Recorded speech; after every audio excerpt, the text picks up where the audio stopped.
The atmosphere at Ibrox has turned thick with tension, and it's no longer just about poor results on the pitch.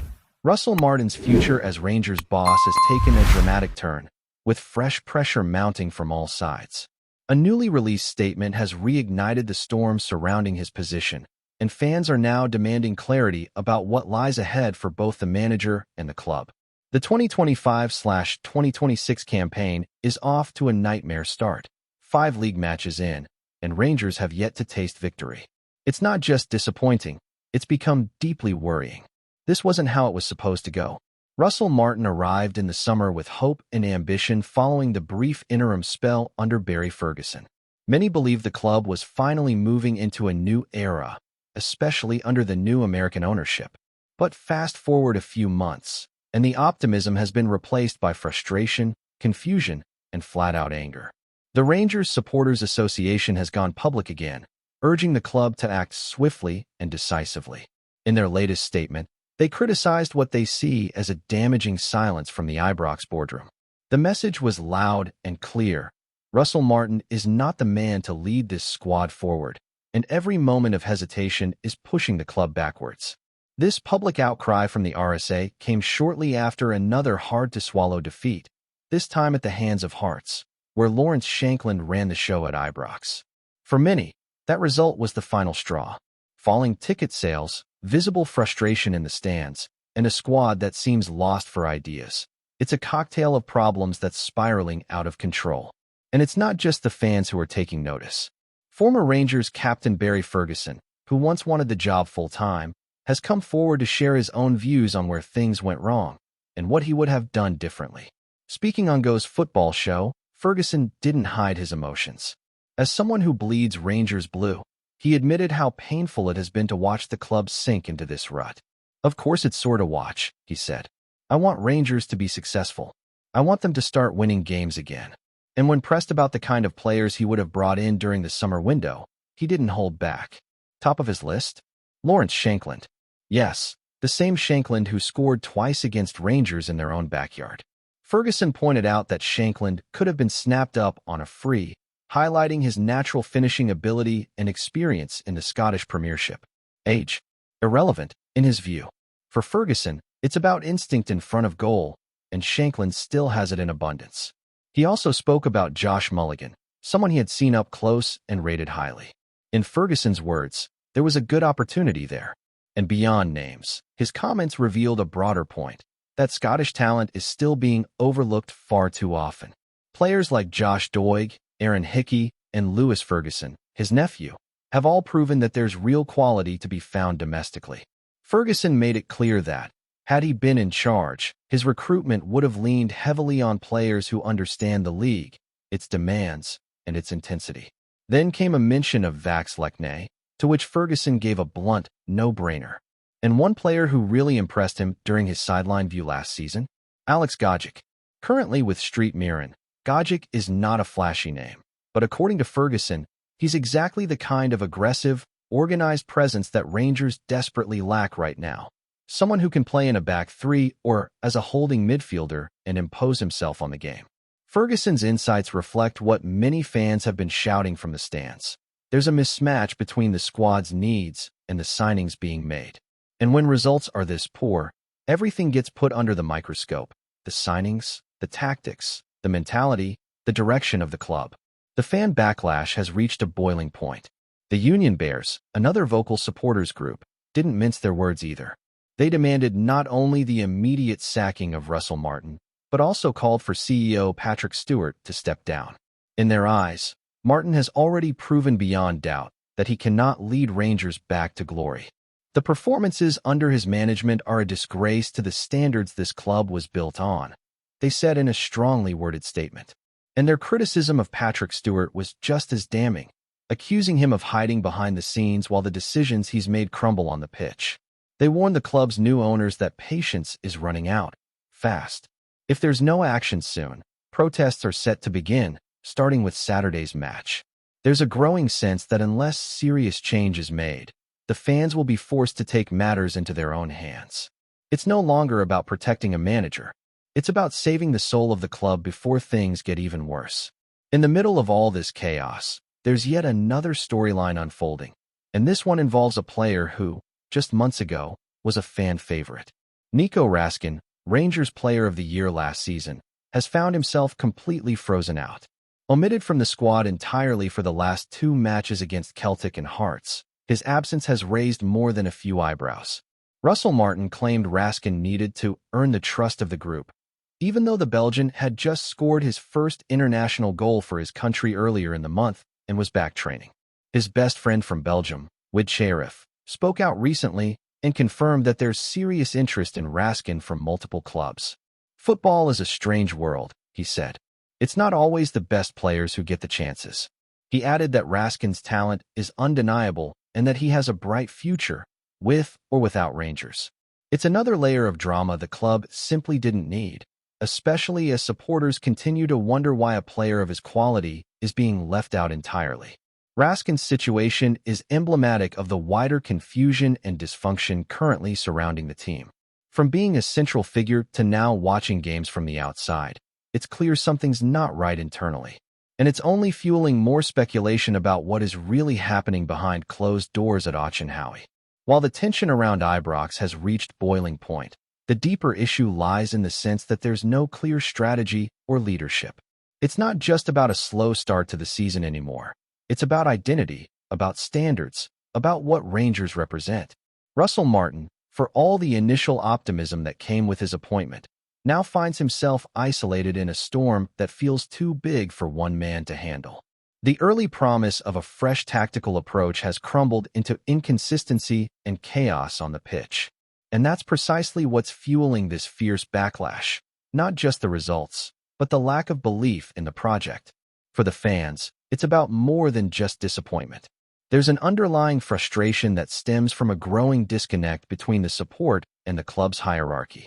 When you see empty seats at Ibrox, when season ticket holders are openly voicing regret, and when banners go up demanding action, it speaks to something much deeper than a dip in form. It's about trust, and right now, that trust has been broken. Russell Martin was brought in as a progressive figure, someone who could modernize Rangers' footballing philosophy while also embracing the club's traditions. But what has unfolded is a team that looks unsure of itself in every department. The pressing game lacks coordination, the build-up play is labored, and defensively the team looks fragile. For a club of Rangers' size, that's not just unacceptable, it's dangerous. The weight of history is heavy at Ibrox, and when the standards aren't being met, there's no place to hide.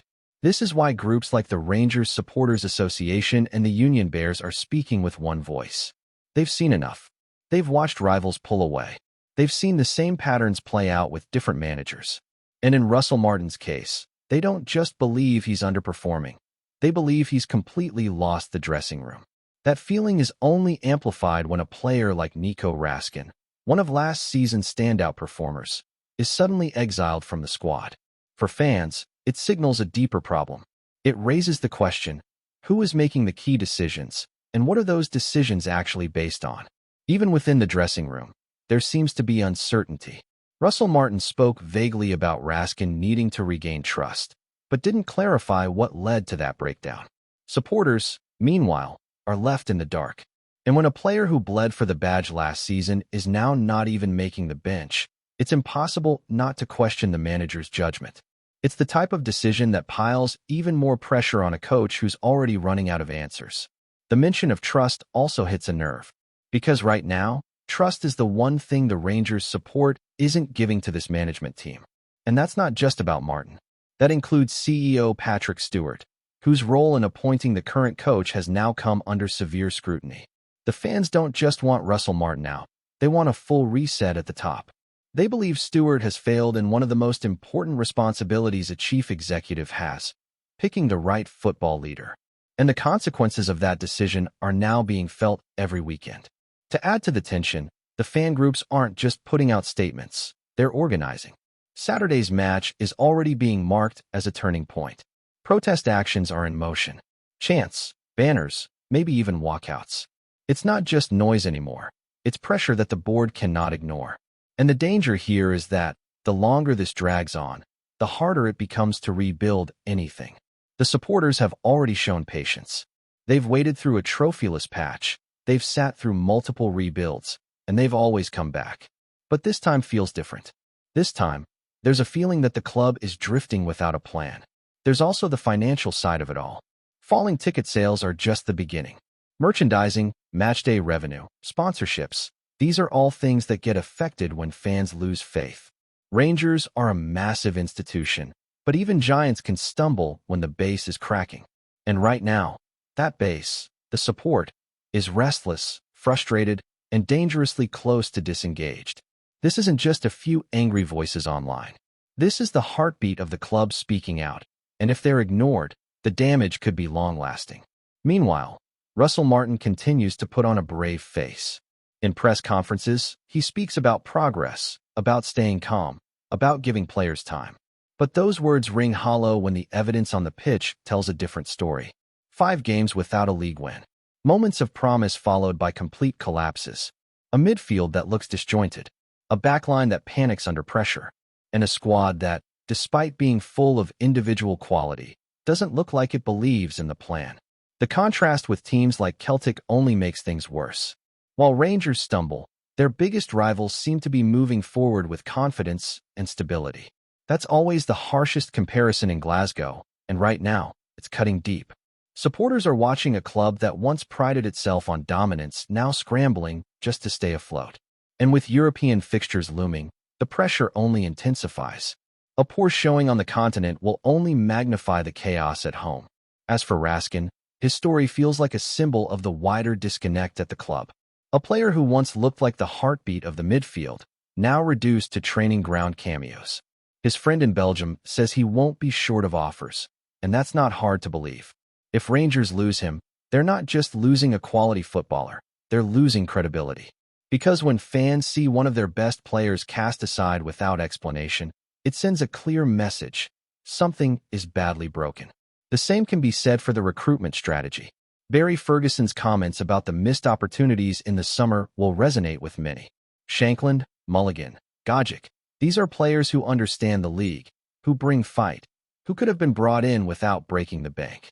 Instead, Rangers went a different route, and the gamble hasn't paid off. Ferguson's point wasn't just about names. It was about knowing what kind of player fits this environment. Scottish football isn't about flashy highlights. It's about consistency, resilience, and knowing how to scrap for 3 points on a cold Wednesday night. That's what's been missing. Now, as the weekend approaches, the clock is ticking. Every hour that passes without action adds fuel to the fire. The fan base is united in its stance. The dressing room looks fractured. The boardroom has gone quiet.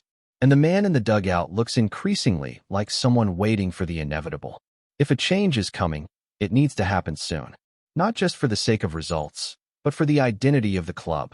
Before we continue, make sure to subscribe to our channel and turn on notifications to get all the exclusive news about Rangers FC. Don't overlook any details about your beloved team.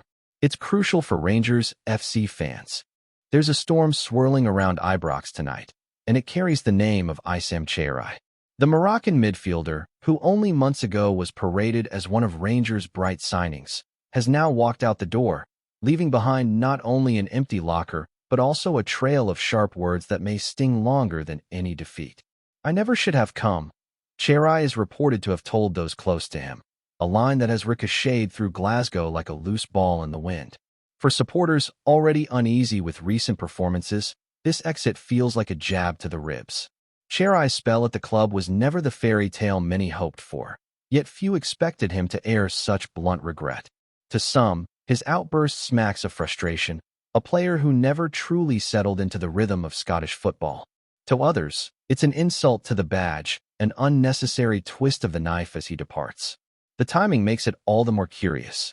Rangers are in the thick of their campaign, with pressure mounting both in the league and in Europe.